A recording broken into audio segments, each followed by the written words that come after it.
पर देख रहे हैं अंशु अजय मैथ एक्सप्रेस। इस चैनल में आपका स्वागत है। हेलो, गुड मॉर्निंग बच्चों, कैसे हैं आप सभी लोग। आशा है आप सब लोग अच्छे हैं। तो आइए आज हम लोग नए चैप्टर के ओर पढ़ते हैं और नए चैप्टर के स्टार्टिंग करते हैं। तो नया चैप्टर हमारा है एक्सरसाइज 3.3। तो हम लोग 3.3 एक्सरसाइज में पढ़ने जाएंगे और इसमें हमारा पढ़ना है कि दो चर वाले रेखीय समीकरण युग्म को हल करना।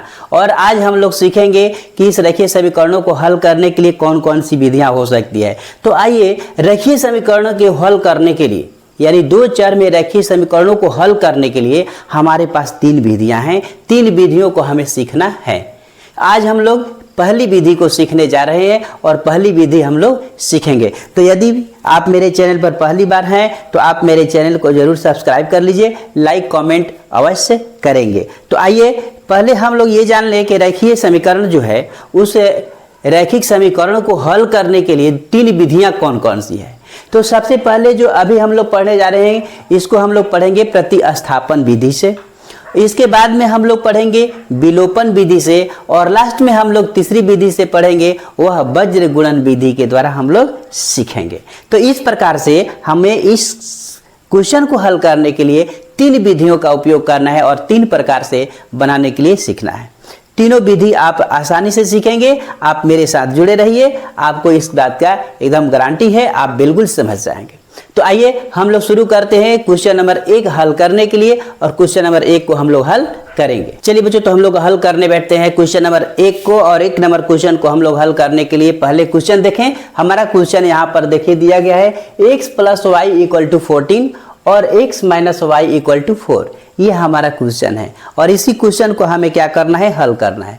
तो इस क्वेश्चन को हल करने के लिए हम क्या करेंगे और इसको हम लोग आते हैं करते हैं। तो यहाँ पर सबसे पहले हमें 2-3 बातों पर ध्यान देना है कि हमें हल करना है प्रतिस्थापन। पहले अर्थ समझ लीजिए, क्योंकि जब आप प्रयोग करना शुरू करेंगे, जब क्वेश्चन तीनों विधि सीखेंगे तो आप कंफ्यूज करेंगे एग्जाम में आने पर कि प्रतिस्थापन विधि से हल करो। अब पता नहीं चलेगा कि आपको हम प्रतिस्थापन कैसे बनाएं, विलोपन विधि से कैसे बनाएं और वज्र गुणन विधि से कैसे बनाएं। ऐसी स्थिति को न समस्या उत्पन्न हो, तो इस स्थिति को हल करने के लिए आपके पास एक समझ है। आइए प्रतिस्थापन का अर्थ समझिए। प्रतिस्थापन का अर्थ होता है कि कोई आदमी जहां पर है उसको हटा करके दूसरे आदमी को बैठा देना, यानी प्रतिस्थापित करना। हम लोग मूर्ति को क्या करते हैं, प्रतिस्थापित करते हैं। 1 साल हो जाने के बाद, 2 साल हो जाने के बाद, या जब यदि हम चाहते हैं उसको चेंज करना तो हम लोग उसको चेंज करते हैं। चेंज का अर्थ हो गया प्रतिस्थापन, अर्थात बदलना। तो हम लोग क्या करते हैं, रिप्लेस करते हैं, उसके मान को रिप्लेस करके रखते हैं, उसको हम प्रतिस्थापन कहते हैं। प्रतिस्थापन का अर्थ आपको अब समझ में आ गया होगा।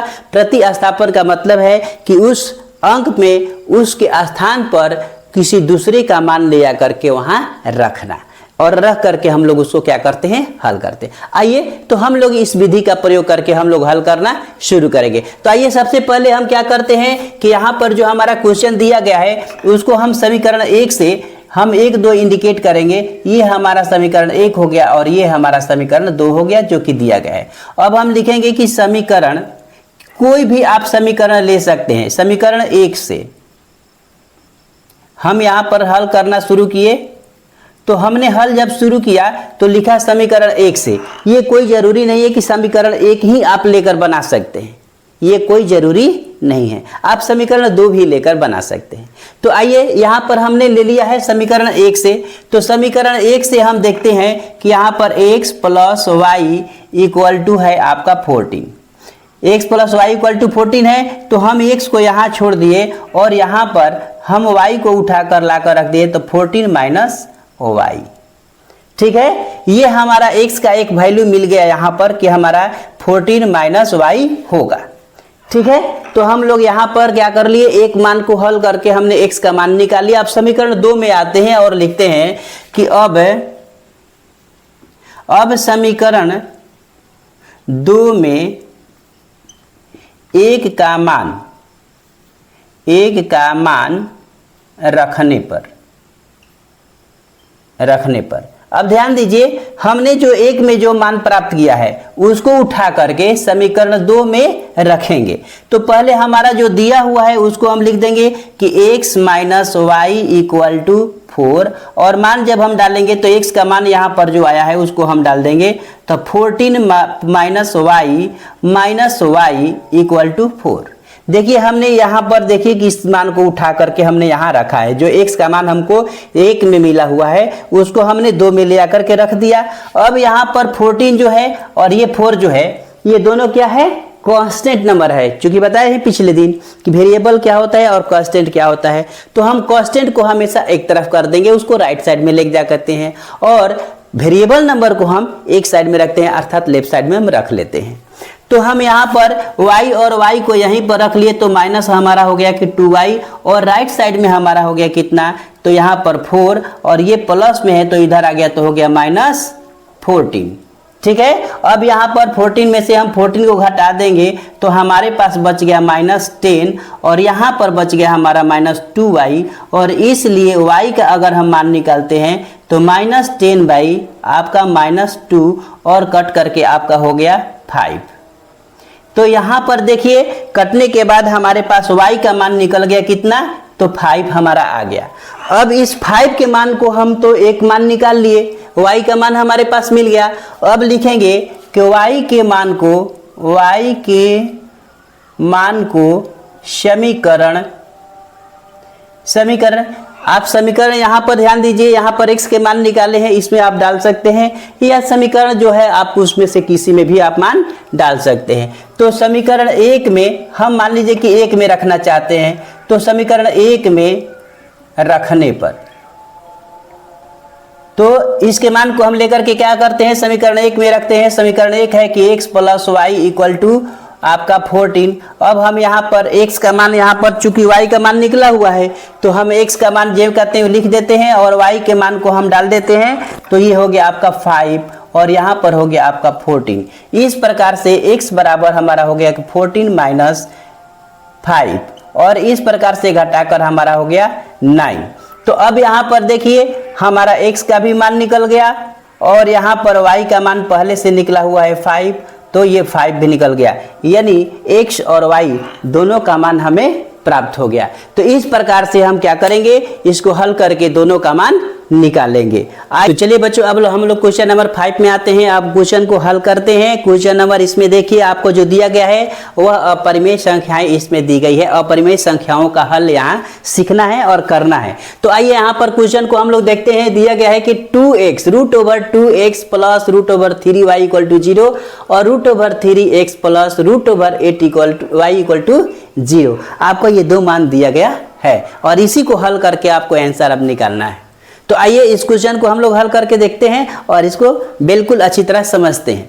अब आइए यहाँ पर हम लिखेंगे सबसे पहले कि ये हमारा हो गया कितना, तो समीकरण 1 और ये हमारा हो गया समीकरण 2। और इस प्रकार से जब हम लोग हल करेंगे तो लिखेंगे सॉल्यूशन में कि समीकरण 1 से, तो समीकरण 1 से हम लेना शुरू करते हैं और लिखते हैं कि √2x plus √3y equal to 0। इस प्रकार से अगर हम क्या करते हैं कि अगर हम लिखते हैं कि √2x और इसको उठा करके हम उधर कर देते हैं तो ये हो जाएगा का -√3y। हमारे पास √x का यहाँ पर आ गया। अब x का मान इसलिए निकालेंगे हम x का मान, तो यहाँ पर हो गया कि -√3 बटा में √2 और इंटू y। अब हमारे पास देखिए x का वैल्यू निकल चुका है, x का वैल्यू हम लोग निकाल लिए। अब x के वैल्यू निकालने के बाद आते हैं 2 में डालने के लिए। अब आइए समीकरण 2 में हम लोग क्या करेंगे, इसको डालेंगे। अब हम समीकरण 2 में x का मान रखने पर, x का मान रखने पर तो आइए हम लोग यहाँ पर मान डालते हैं। आइए यहाँ मान डालते हैं। यहाँ पर जो दिया गया है उसको देखिए, लिखा हुआ है कि √3x plus √8y equal to 0। अब यहाँ पर हमारा जो मान मिला हुआ है x का हम यहाँ पर क्या करेंगे, डालेंगे। तो यहाँ पर हो गया कि √3 और यहाँ पर मान डालेंगे तो यहाँ पर आ गया ब्रैकेट में कि -√3 बटा में √2 और इंटू में y और प्लस यहाँ पर जो पहले से है √8y उसको भी डाल दिए और इक्वल टू में हमारा हो गया क्या 0। यहाँ पर हमारे पास मान डाला गया। अब यहाँ पर देखिए गुना करेंगे हम इसको और इसको, तो √3 और √3 को गुना करेंगे तो √9 होगा और 9 का फिर स्क्वायर रूट निकालेंगे तो फिर 3 हो जाएगा। अब आइए तो इसका और इसका निकालने के बाद में हमारे पास आ गया कितना, तो यहाँ पर -3 बाटा में √2 और y इक्वल टू, अब यहाँ पर क्या करेंगे इसको उठाकर यहाँ पर यहाँ रहने देंगे, यहाँ पर जो कहते हैं इसको हम लिखेंगे √8y इक्वल टू में हमारा 0 हो गया। अब यहाँ पर इस दोनों संख्याओं को हम क्या करेंगे, जोड़ेंगे।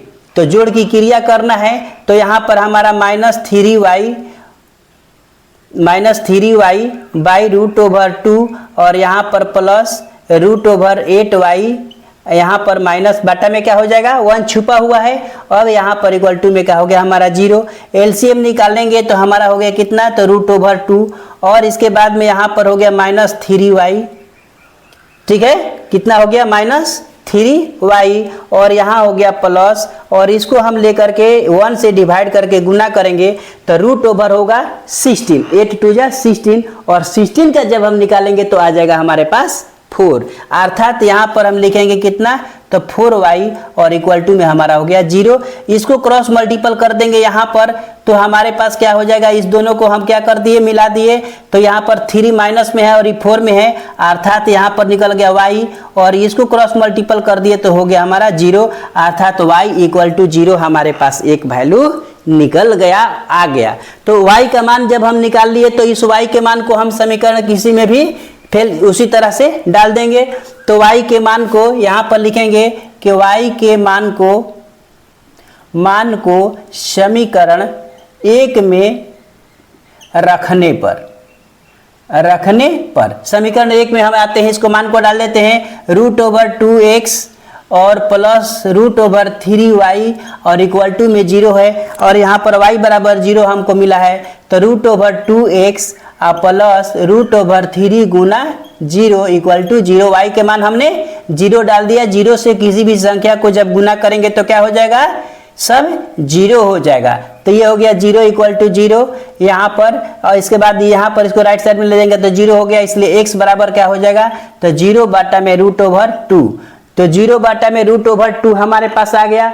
तो यहाँ पर जब हम इसका मान निकालेंगे तो x का मान हमारे पास नियम तो x का मान कितना हमारा आ जाएगा 0, और इस प्रकार से x का मान 0 और y के भी मान 0, हमारा दोनों मान क्या हो गया 0। इस समीकरण का हम लोग हल करके निकाले। तो आइए बच्चों, यदि आपको रेखीय समीकरण के क्वेश्चन को हल करने के लिए अच्छी तरह समझ गए हैं और अच्छी तरह जान गए हैं, और यदि मेरी पढ़ाई आपको अच्छी लग रही है, पढ़ाई का सिस्टम अच्छा लग रहा है, समझ में आ रहा है, तो ही केवल आप मेरे चैनल को सब्सक्राइब कीजिए, अन्यथा सब्सक्राइब करने की कोई ज़रूरत नहीं है। लाइक कमेंट में आप लिख दीजिए हमको पसंद नहीं आया या हमको समझ में नहीं आया। यदि नहीं समझ में आया तो मैं समझाने के लिए कोशिश करूंगा और अच्छी से अच्छी वीडियो बनाने के लिए और थोड़ा सा समय दे करके मैं क्लियर आपका वीडियो बनाने की कोशिश करूंगा। तो आइए बच्चों, यदि आप मेरे चैनल पर पहली बार हैं तो सब्सक्राइब कीजिए, यदि आपको पसंद है तो जरूर सब्सक्राइब कीजिए और शेयर करना कभी नहीं भूलना है, अपने दोस्तों के बीच शेयर अवश्य करें। तो थैंक यू बच्चों।